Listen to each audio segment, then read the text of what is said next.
Banyuwangi, di ujung timur Pulau Jawa, menyimpan sejarah panjang yang sering terbungkus kabut misteri.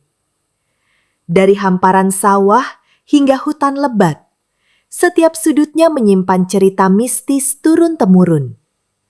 Warga menyebut tanah ini bumi Blambangan, warisan kerajaan terakhir di Jawa Timur sebelum runtuhnya Majapahit.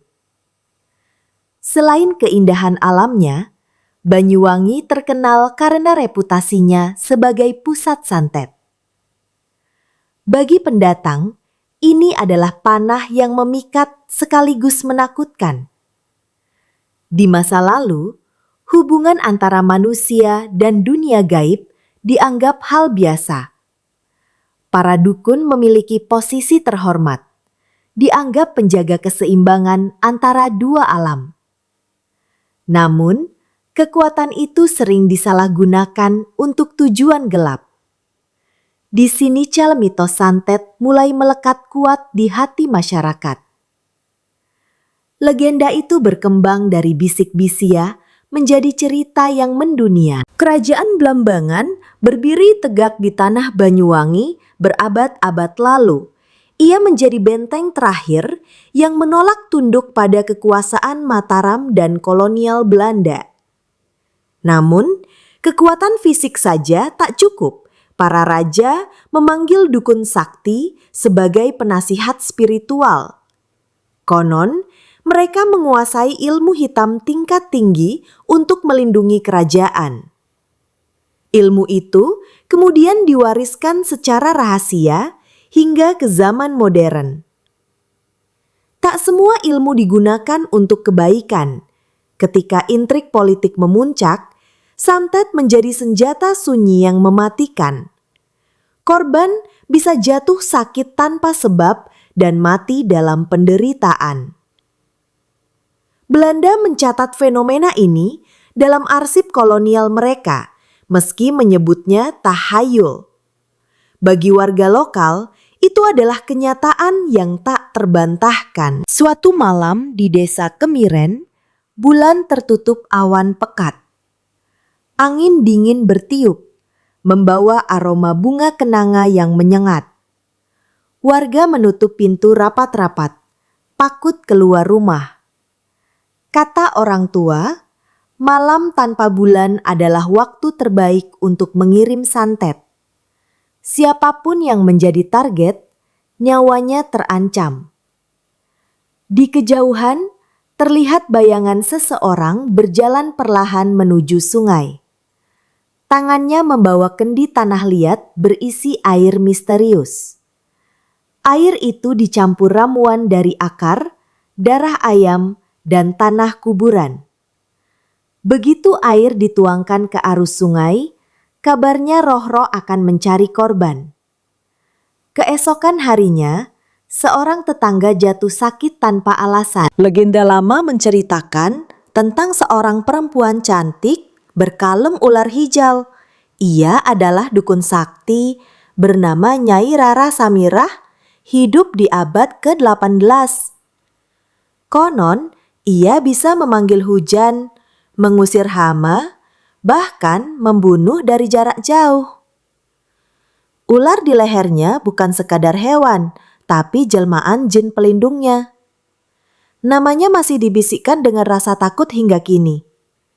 Nyai Rara Samirah pernah melawan pasukan VOC dengan ilmu gaib.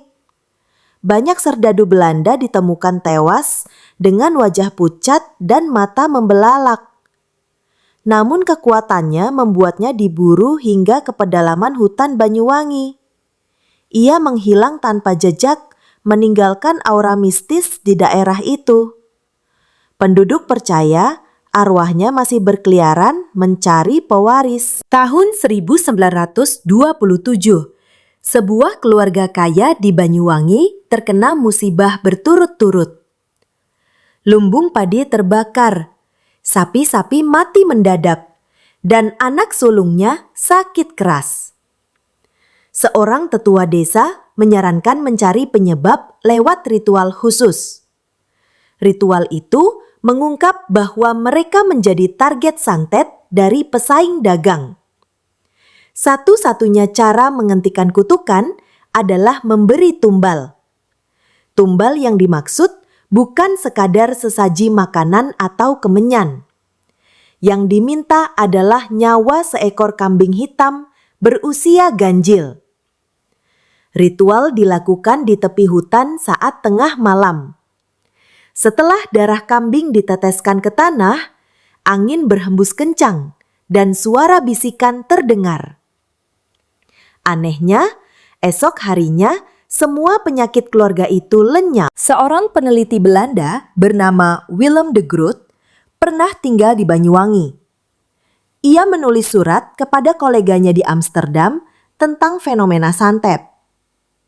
Willem menyebutkan kasus kematian misterius yang terjadi tanpa luka fisik. Ia mencatat pola. Korban selalu bermimpi buruk sebelum sakit parah. Mimpi itu berisi sosok bayangan dengan mata merah menyala. Dalam arsipnya, Willem menyertakan sketsa simbol aneh yang ditemukan di rumah korban. Simbol itu mirip huruf kuno, bercampur tanda mistis Jawa dan Bali. Ia menduga ini adalah bagian dari ritual kuno Blambangan. Namun sebelum penelitiannya selesai, Willem ditemukan tewas di kamarnya. Tak ada tanda kekerasan, hanya ekspresi wajah terkejut yang membeku. Di sebuah ladang tua, warga sering melihat pasar ramai di tengah malam. Lampu-lampu obor menyala, suara tawar-menawar terdengar jelas. Namun jika didekati, pasar itu menghilang tanpa bekas. Orang yang mencoba berbelanja di sana akan membawa pulang barang misterius. Pagi harinya, barang itu berubah menjadi batu atau tulang. Konon, pasar itu adalah tempat berkumpulnya para makhluk gaib. Beberapa dukun menggunakan pasar ini untuk menukar jasa santet. Bayarannya bukan uang, melainkan roh atau bagian tubuh korban. Itu sebabnya warga setempat menghindari lokasi tersebut setelah maghrib. Meski begitu, ada yang nekat demi mendapatkan kekayaan instan. Ilmu telu pancer adalah jenis santet paling ditakuti di Banyuwangi. Ia menargetkan jiwa seseorang, membuat korban kehilangan semangat hidup. Prosesnya melibatkan boneka jerami, rambut korban, dan mantra kuno. Jika berhasil, korban akan layu seperti daun kering dalam hitungan minggu. Tidak ada obat medis yang mampu menyembuhkan. Seorang dukun tua bernama Ki Jatniko pernah terkenal karena menguasai teluh pancer. Ia hidup terpencil di desa terpencil di kaki Gunung Ijen. Warga percaya ia mampu membunuh orang dari jarak puluhan kilometer. Namun kesaktiannya berakhir tragis ketika ia sendiri terkena santet. Tubuhnya membusuk tanpa sebab sebelum dimakamkan. Banyuwangi juga memiliki hubungan erat dengan Laut Selatan. Beberapa dukun konon memanggil kekuatan dari Nyai Roro Kidul. Ritual dilakukan di pantai sepi, hanya diterangi cahaya obor. Sesajen berupa kepala kambing, bunga 7 rupa, dan dupa dibakar. Ombak bergemuruh seakan menjawab panggilan itu. Banyak yang percaya, dari sinilah ilmu santet mendapatkan energinya. Arwah prajurit Blambangan yang gugur di laut menjadi pengikut setia. Mereka diperintah menyerang musuh atau mengirim penyakit. Namun hubungan dengan Laut Selatan memiliki harga mahal. Penggulanya sering mati muda atau menghilang tanpa jejak. Di sebuah rumah tua di Licin, keluarga pemilik sering menemukan tanda aneh di pintu. Tanda itu berupa coretan kapur putih membentuk segitiga terbalik. Meski dibersihkan, tanda itu muncul kembali setiap malam. Beberapa tetangga mengatakan itu adalah simbol santet pengunci rejeki. Tak lama kemudian, usaha keluarga itu bangkrut. seorang paranormal diminta menyelidiki dan menemukan botol kecil terkubur di halaman.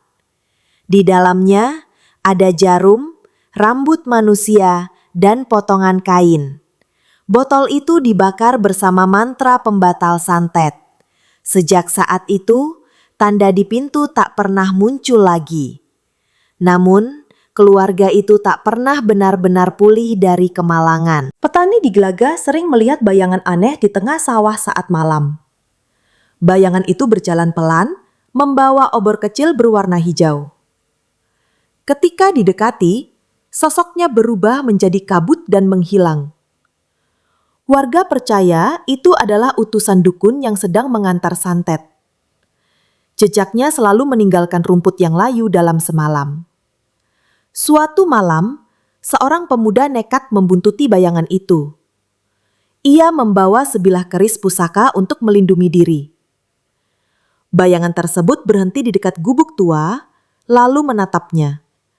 Tatapan itu membuat tubuhnya kaku dan matanya gelap. Keesokan harinya, ia ditemukan pingsan dengan luka bakar di dada. Di desa Songgon, seorang perempuan muda bernama Ratmi menikah dengan juragan kaya. Namun, keluarga besar suaminya menentang dan mengusirnya dari rumah.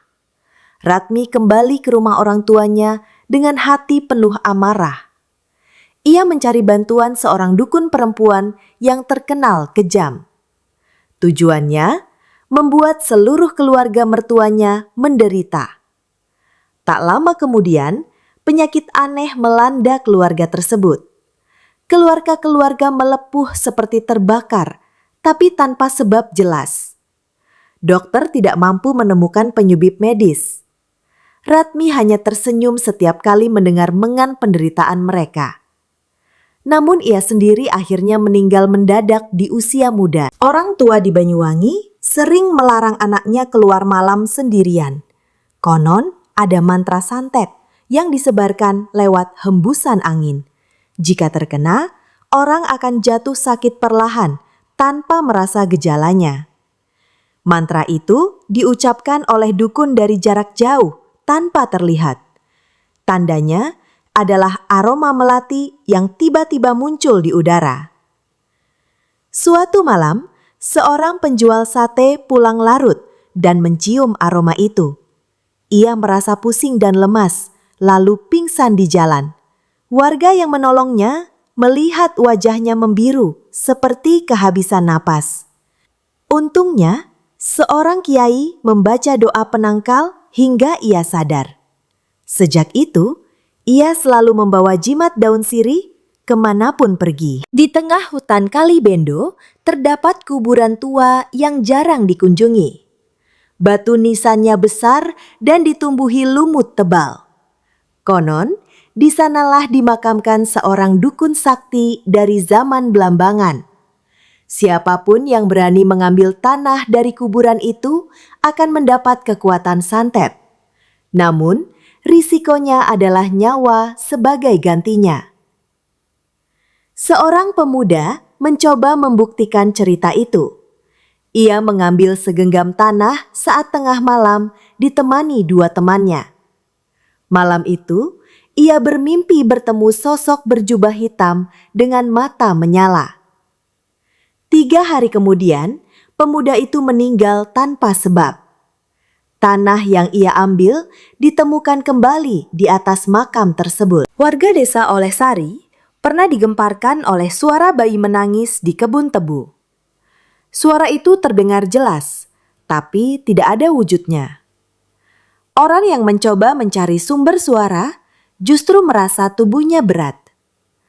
Konon, itu adalah trik makhluk gaib untuk melememoskan target santet. Jika terpikat, roh korban akan mudah diambil. Seorang petani tua pernah mengalaminya. Ia mendengar tangisan itu dan hampir masuk ke dalam kebun. Namun, seekor anjing peliharaannya menggonggong keras, membangunkannya dari terannya. Petani itu selamat, tapi mengaku melihat bayangan perempuan pucat di antara batang tebu. Sejak itu, kebun tersebut dianggap angker. Pada dekade 1980-an, Banyuwangi diguncang gelombang kematian misterius. Warga menyebutnya sebagai perang dukun, di mana para dukun saling menyerang. Korban ditemukan mati mendadak, seringkali dengan tubuh membiru. Pemerintah turun tangan, namun sulit membuktikan secara hukum. Akhirnya, banyak dukun diburu massa. Sejarah kelam itu membuat banyak keluarga merahasiakan identitas kerabatnya yang dukun. Ritual-ritual dilakukan secara sembunyi-sembunyi di dalam rumah. Bahkan beberapa dukun membuang semua jimat mereka demi selamat. Namun hingga kini, sisa-sisa ketegangan itu masih terasa. Orang-orang masih enggan membicarakan perang dukun secara terbuka. Di tepi desa Banyuwangi berdiri pohon randu raksasa yang berusia ratusan tahun. Warga percaya pohon itu dihuni oleh makhluk gaib penunggu. Pada malam tertentu, terlihat sepasang mata merah menyala dari batangnya.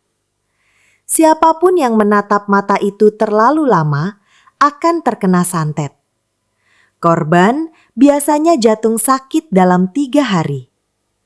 Seorang pedagang kayu pernah mencoba menebang pohon tersebut. Begitu kapak menyentuh batang, ia langsung terjatuh kejang-kejang.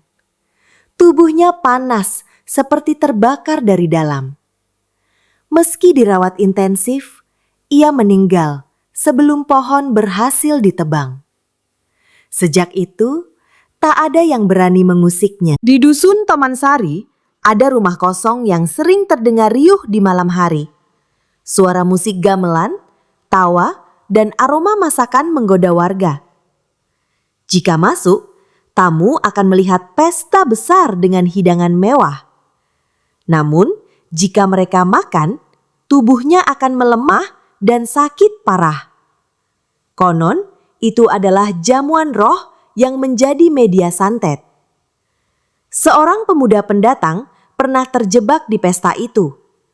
Ia makan sate yang disajikan oleh seorang perempuan cantik. Beberapa jam kemudian, tubuhnya menggigil dan bibirnya membiru. Warga menemukan ia terkapar di depan rumah kosong itu.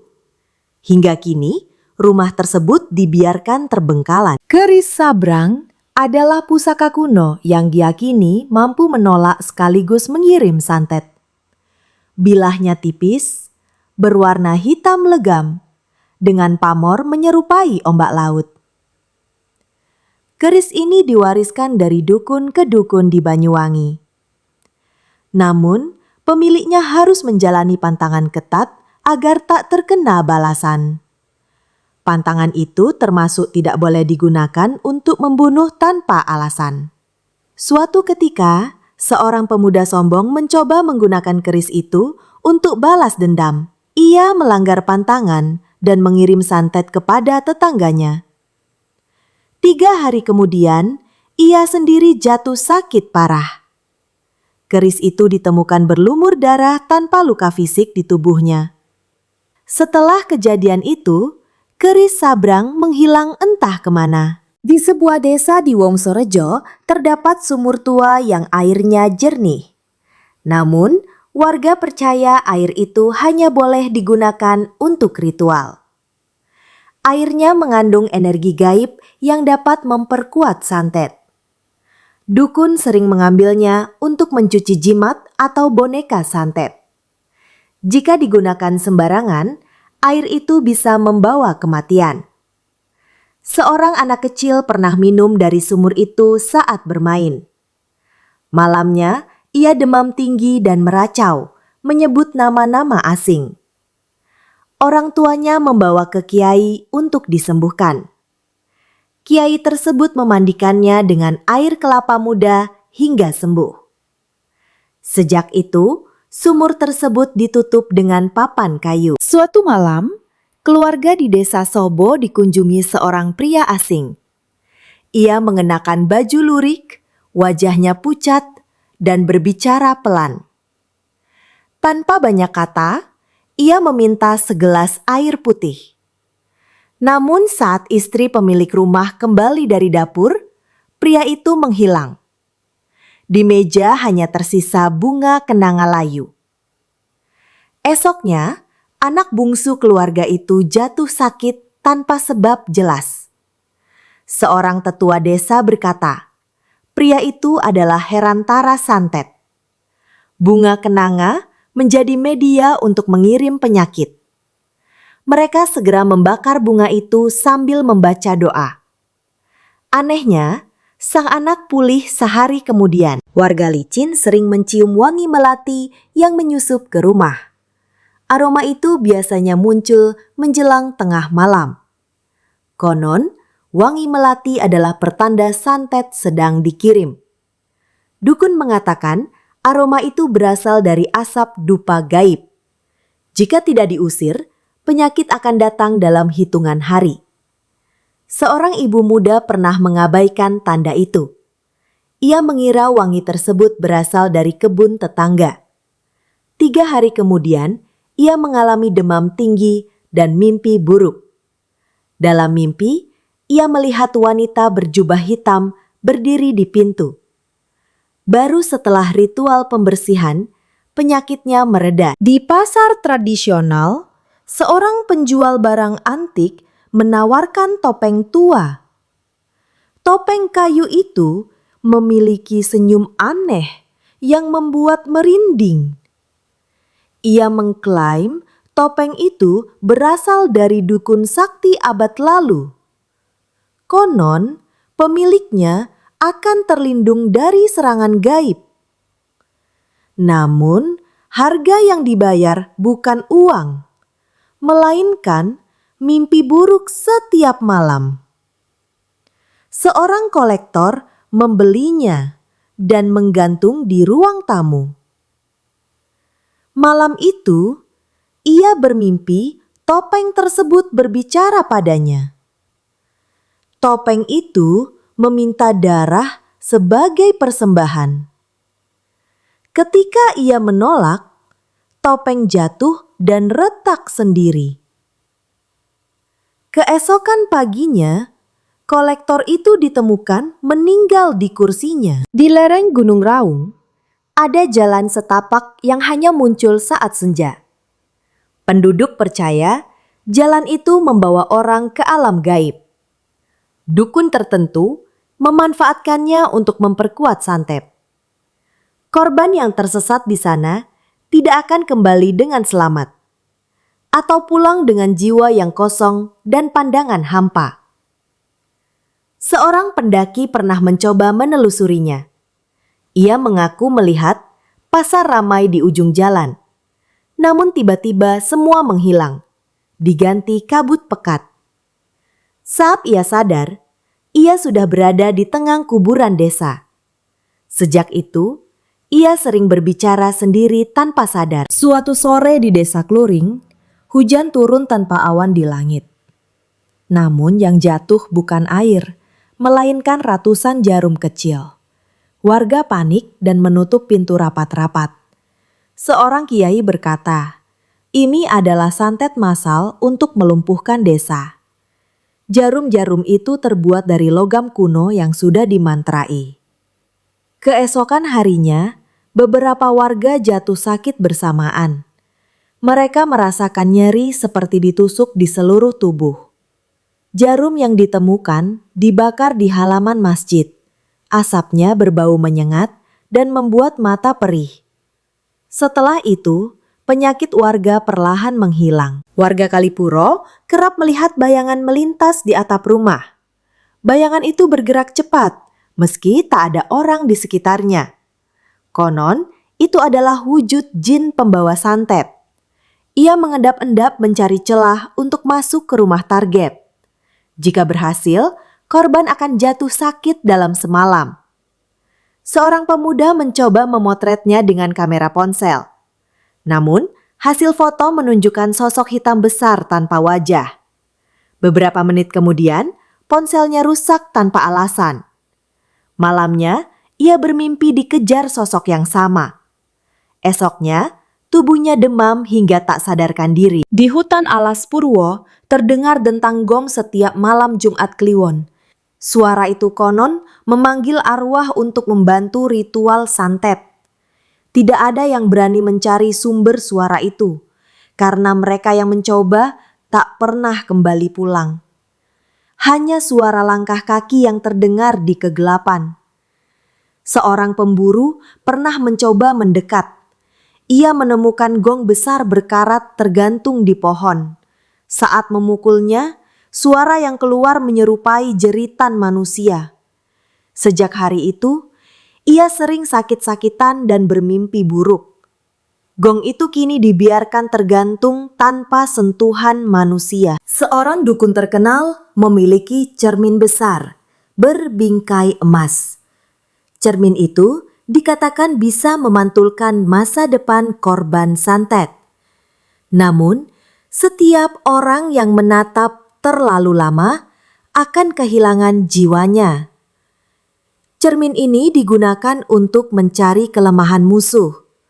Pantangannya, tidak boleh digunakan lebih dari 3 kali. Seorang pengusaha kaya meminjam cermin itu untuk urusan dagang. Ia melanggar pantangan dan memakainya berkali-kali. Lama-kelamaan, bayangannya di cermin bergerak sendiri. Suatu malam, bayangan itu keluar dan menggantikannya. Keesokan harinya, keluarganya merasa pria itu bukan dirinya lagi. Warga desa Rogojampi geger saat seorang guru menerima surat misterius. Amplop itu berisi segenggam tanah hitam dan seutas rambut. Tidak ada pengirim, hanya simbol aneh di kertas kecil. Beberapa hari kemudian, guru itu sakit keras dan tak bisa bicara. Paranormal mengatakan tanah itu berasal dari kuburan baru. Ritual pembersihan dilakukan di masjid desa. Tanah dan rambut dibakar bersama mantra penolak bala. Anehnya, saat api menyala, terdengar jeritan perempuan dari arah luar. Guru itu perlahan sadar setelah abu dibuang ke sungai.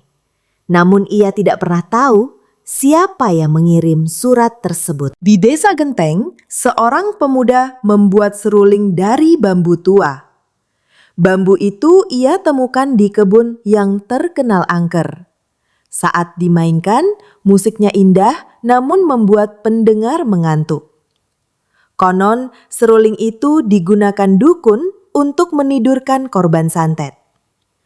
Mereka yang tertidur akan menjadi mudah dimasuki roh jahat. Pemuda itu mulai mendapat mimpi aneh setiap malam.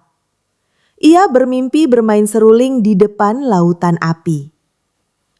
Orang-orang yang mendengarnya jatuh satu persatu. Akhirnya, ia memutuskan membakar seruling tersebut. Namun, suara musiknya terdengar lagi saat hujan malam hari. Di Sungai Kalilo, suara tawa perempuan sering terdengar selepas tengah malam. Warga mengatakan itu adalah panggilan makhluk gaib pengantar santet. Tawa itu membuat pendengarnya terdorong mendekati tepi sungai. Begitu kaki menyentuh air, tubuh akan terasa berat. Banyak yang kemudian hanyut tanpa sempat diselamatkan. Seorang nelayan pernah mengalaminya. Ia hampir melangkah ke air sebelum istrinya memanggil keras. Saat tersadar, ia melihat bayangan perempuan berambut panjang di tengah arus.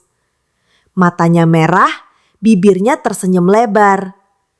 Sejak malam itu, nelayan itu tak pernah memancing sendirian lagi. Beberapa warga mengaku melihat kuda tanpa kepala berlari di persawahan.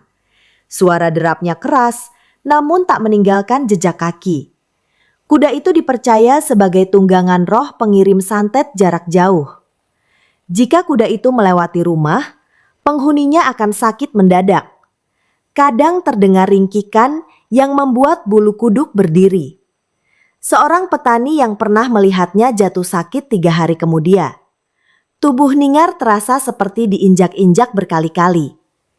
Ia hanya pulih setelah kiai setempat mengadakan doa bersama. Meski sembuh, ia tak pernah mau bekerja di sawah malam hari lagi. Bagi warga, kuda itu adalah pertanda bahaya besar. Di dusun kerajaan, sumur tua ini terkenal mengeluarkan suara tawa lirih. Tawa itu muncul menjelang subuh dan terdengar hingga ke rumah-rumah. Dukun setempat percaya sumur ini menjadi gerbang untuk santet air. Air dari sumur tersebut bisa membuat siapapun jatuh sakit. Namun, efeknya hanya berlaku jika korban meminumnya. Seorang ibu rumah tangga pernah mengambil air dari sumur itu. Ia mengaku merasa diawasi sepanjang jalan pulang. Malamnya, ia bermimpi ditarik ke dalam sumur oleh tangan-tangan hitam. Tubuhnya demam selama seminggu penuh. Air sumur itu akhirnya ditutup warga dengan batu besar. Pantai Plengkung yang terkenal indah juga punya cerita kelam. Pada malam tertentu, pasirnya berkilau seperti emas. Banyak orang mencoba mengambil pasir itu untuk dijual. Namun, pasir itu adalah jelmaan emas gaib yang jadi media santet. Siapapun yang membawanya akan mendapat celaka. Seorang wisatawan asing pernah mengumpulkan segenggam pasir itu. Dalam perjalanan pulang, ia diganggu ombak besar meski laut tenang. Setiba di hotel, tubuhnya penuh luka goresan seperti cakaran. Pasir itu kemudian dikembalikan ke pantai dan luka berhenti memburuk. Namun ia memutuskan meninggalkan Banyuwangi keesokan harinya. Beberapa warga mengaku melihat kuda tanpa kepala berlari di persawahan. Suara derapnya keras, namun tak meninggalkan jejak kaki. Kuda itu dipercaya sebagai tunggangan roh pengirim santet jarak jauh. Jika kuda itu melewati rumah, penghuninya akan sakit mendadak. Kadang terdengar ringkikan yang membuat bulu kuduk berdiri. Seorang petani yang pernah melihatnya jatuh sakit 3 hari kemudian. Tubuhnya terasa seperti diinjak-injak berkali-kali. Ia hanya pulih setelah kiai setempat mengadakan doa bersama. Meski sembuh, ia tak pernah mau bekerja di sawah malam hari lagi. Bagi warga, kuda itu adalah pertanda bahaya besar. Di sebuah jembatan tua di Genteng, warga sering melihat kabut tebal. Kabut itu muncul tiba-tiba dan menutupi pandangan. Dukun percaya kabut ini adalah jalan bagi arwah pembawa santet. Siapa yang menyeberang saat kabut datang akan dibuntuti makhluk mahlit. Biasanya korban mulai sakit seminggu kemudian. Truk pernah memaksa melintas saat kabut turun. Ia merasa mobilnya melaju lebih berat dari biasanya. Saat tiba di tujuan, penumpang yang bersamanya menghilang. Padahal warga setempat mengatakan ia berangkat sendirian. Sejak itu jembatan itu dianggap angker di malam hari. Lilin 7 warna digunakan dalam ritual santet tingkat tinggi. Setiap warna melambangkan penyakit atau penderitaan tertentu. Lilin ini harus dibakar hingga habis dalam 1 malam. Jika padam sebelum waktunya, pengirim santet akan mendapat balasan. Bau asapnya dipercaya dapat memanggil roh jahat. Seorang wanita muda nekat mencoba ritual itu untuk balas dendam. Namun lilin terakhir padam sebelum waktunya. Malam itu, ia bermimpi dikepung 7 sosok bayangan gelap. Esok paginya, ia ditemukan tak sadarkan diri di kamarnya. Lilin-lilin itu meleleh tanpa meninggalkan sumbu. Di sebuah hutan bambu di Muncar, terdengar bisikan lembut di malam hari. Bisikan itu terdengar seperti mengucapkan mantra. Banyak dukun datang ke sana untuk memperkuat santet mereka. Jika mendengar bisikan itu dan membalasnya, roh jahat akan mengikuti. Korban kemudian menjadi medium yang lemah dan mudah diserang. Seorang remaja pernah mendengar bisikan itu saat berkemah. Ia menjawab tanpa sadar, lalu pingsan di tempat. Temannya yang panik membawanya pulang. Sejak itu, ia sering bicara dengan bahasa aneh. Baru setelah dibacakan doa, bisikan itu berhenti. Dalam acara adat Gandrung, ada kisah penari misterius. Ia menari dengan indah, namun tubuhnya tidak memiliki bayangan. Orang yang memandang matanya terlalu lama akan terserang santet. Beberapa orang jatuh sakit setelah menonton tariannya. Namun, penari itu selalu menghilang sebelum acara selesai. Seorang pemuda nekat mengikutinya keluar arena. Ia melihat penari itu berjalan ke arah hutan lalu lenyap. Di tanah hanya tersisa selendang merah dengan bau kemenyan. Pemuda itu jatuh sakit selama sebulan penuh. Selendang itu kini disimpan di rumah kepala desa.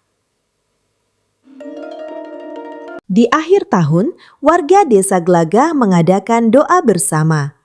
Tujuannya untuk membersihkan desa dari santet yang menumpuk. Ritual dilakukan di alun-alun dipimpin kiai dan tetua adat. Api unggun besar dinyalakan, membakar jimat dan benda terkutuk. Angin kencang bertiup, membawa suara jelitan tak kasat mata. Malam itu, langit Banyuwangi tampak merah darah. Banyak yang mengaku melihat bayangan besar melayang di atas desa. Setelah ritual selesai, suasana menjadi tenang. Namun, para tetua tahu ini hanya jeda sementara. Bumi santet Banyuwangi akan selalu menyimpan rahasianya.